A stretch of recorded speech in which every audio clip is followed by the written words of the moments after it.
when I moved here to Clearmont, Florida, I started biking on this bike trail frequently.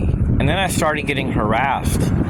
So I stopped biking, and I would come to this parking lot right over here to the left where cars come to just to have their coffee or lunch. People come out here to go fishing too, near by this bridge. And then random cars would circle around my car and honk horns. I would get flicked off. People would throw trash my way. And if I walked with family, the same thing started occurring. And I would just shrug it off as a coincidence or just somebody that was playing around or being evil. And then one day I came out here and I parked my car, and a guy that had a public works vehicle parked right in front of me. This was like 5 years ago. Then I go to a gas station and I notice it was not too far from Winter Garden. There was a bunch of kids wearing fireman t-shirts. I guess they have some type of youth program for kids. And I'm at the pump. So I just exited a convenience store and bought some nicotine pouches because I don't smoke cigarettes.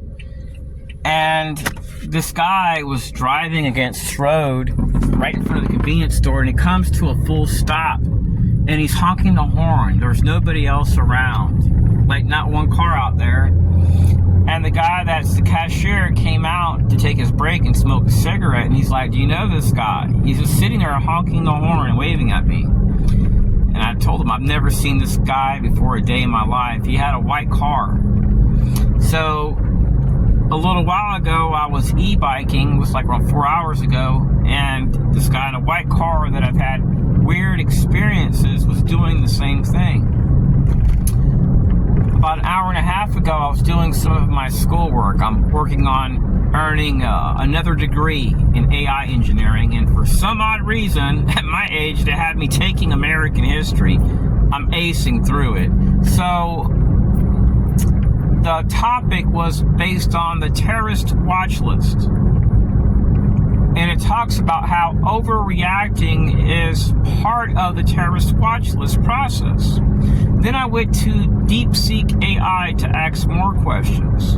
And DeepSeek AI was talking about how everybody which is being targeted is complaining about their family members being harassed.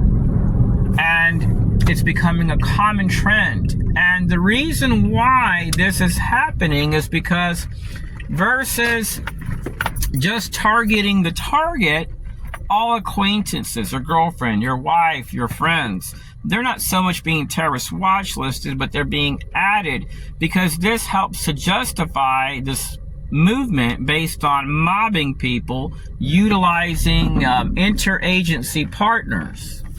Now, when you're targeted, fellow TIs, you may be targeted while just part of...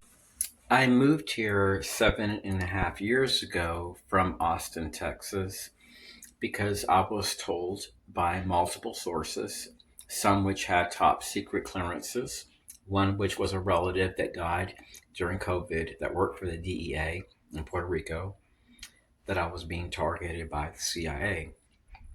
And upon arrival here, I started getting harassed by veterans all over again. I started getting slandered. I started getting harassed by highly unusual amounts of people involved in diversity and inclusion. I started getting followed around, harassed at restaurants where I bought food for 7.5 years. It still occurs. I'm still harassed at times. So gang stalking is a governmental movement. It's not based on counterterrorism. It's based on domestic terrorism.